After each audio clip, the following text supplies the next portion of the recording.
What's up, guys? Hey, it's Clint Kuhns here, and in this video, we're going to talk about short-term rental arbitrage.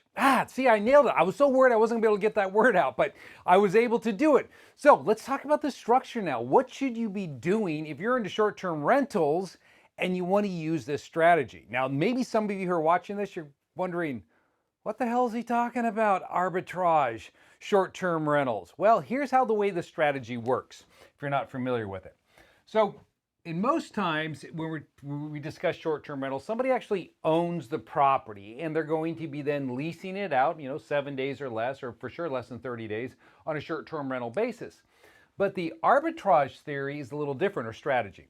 Here you have an owner of the property that owns the property you want to utilize, and instead of you purchasing it, what you're going to do is you're going to enter into a lease agreement with this individual for this property. So let's assume that I lease this property for $2K a month. All right, so then my strategy is to turn around and sublease that property to all of these individuals over here who are going to be my short-term tenants. So assuming that I'm leasing it out now at $200 a month, the idea is I want to hit at least 10 days to cover that lease payment, but hopefully I can get 20 days out of the deal, and now I'm at $4,000 a month. So I am making the difference. That's the arbitrage right here. You're making 2K profit on property you don't even own. And what's so attractive for individuals in the real estate investing arena to engage in this type of strategy is that you don't have any of the taxes and the insurance associated with the property. That's all on the seller. All you know is that your cost for that property is going to be $2,000 a month. So as long as you're hitting 10 days, you've covered your cost on that property. So what do we want to do as far as structuring this, okay?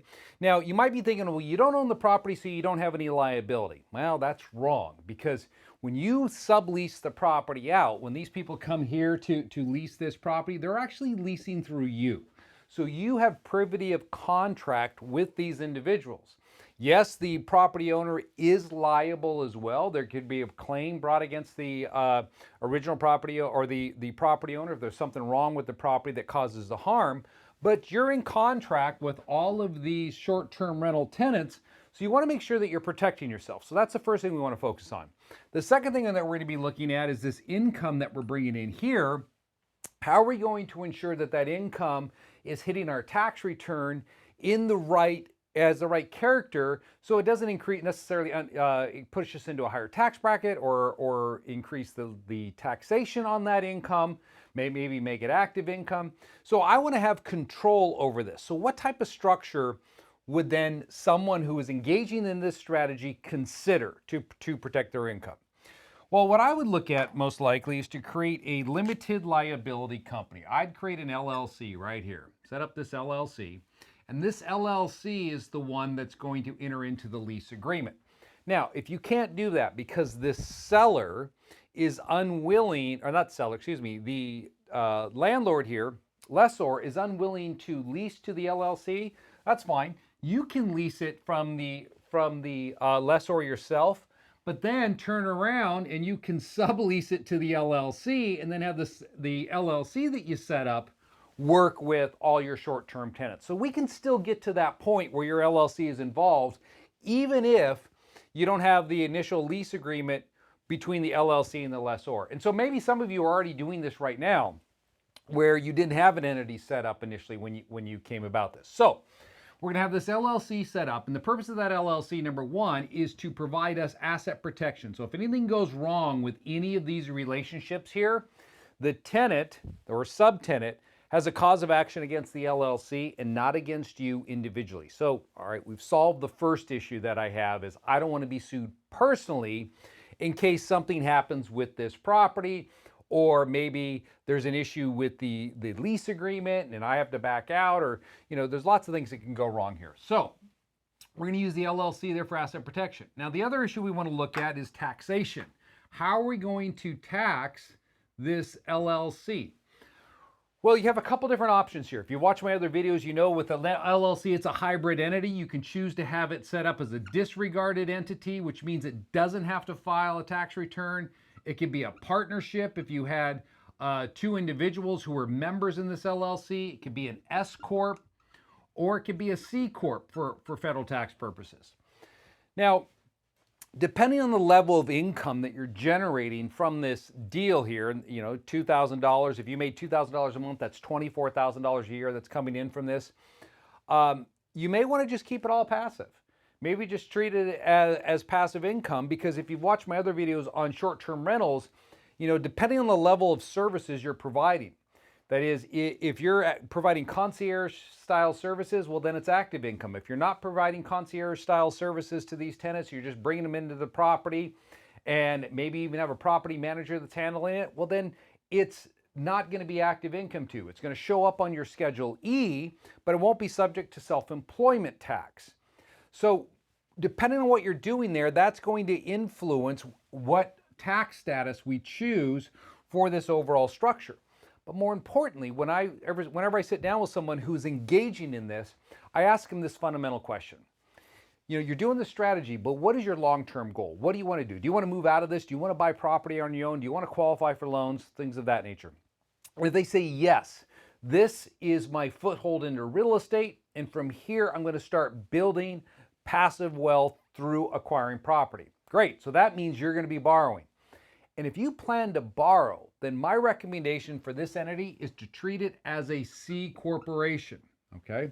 Treat it as a C Corp. And the reason why I want you to treat it as a C Corp is so that money that you're generating, $24,000 a year that's coming into there, is not going to hit your 1040 unless you take it out as a W-2 salary.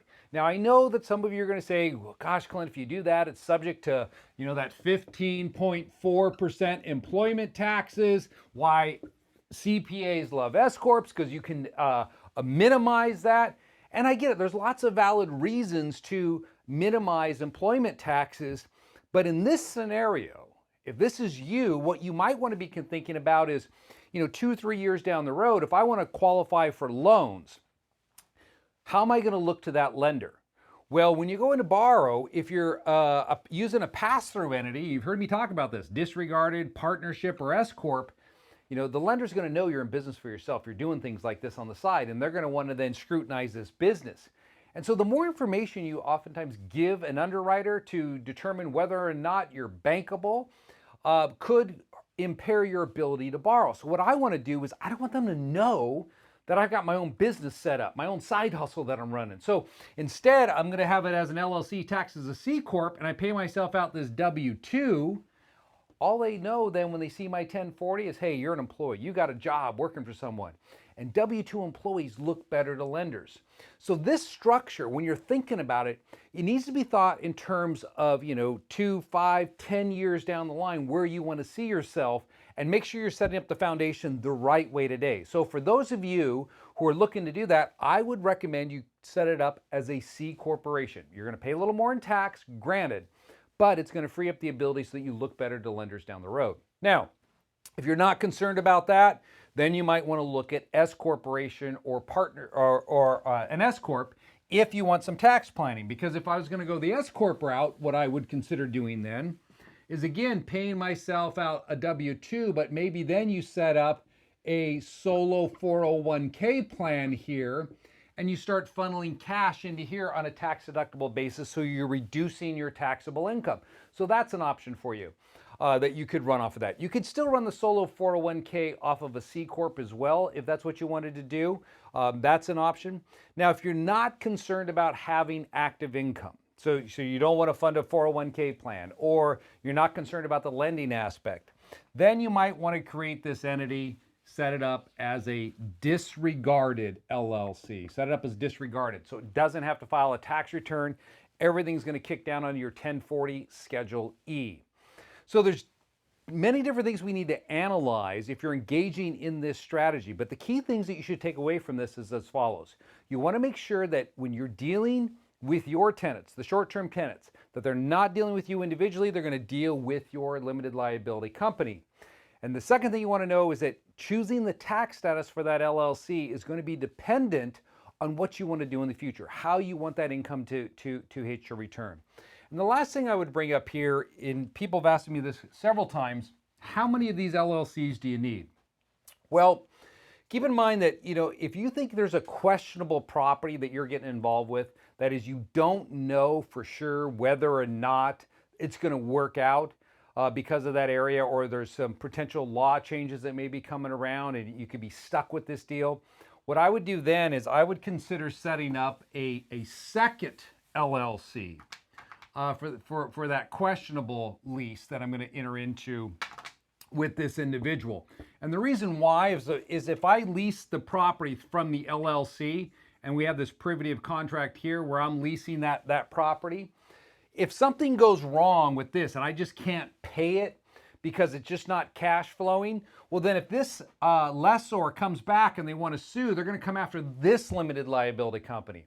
And so my profit horse that's sitting up here, the money that it's generating, this money won't be used to satisfy this obligation. So there are times when you're engaging in this strategy, as it starts to build out, you may want to bring on more limited liability companies into your planning to minimize the really good deals from the questionable. So I would kind of tier them out. If you know that you're in an area where you have four really good hot markets, and you can cash flow that to the end of the year, then you could definitely run through one LLC. But when you get into those tertiary markets where it becomes more questionable about it, and it's more of a play where, yeah, hopefully this is going to work out, then I would definitely set up a different structure there.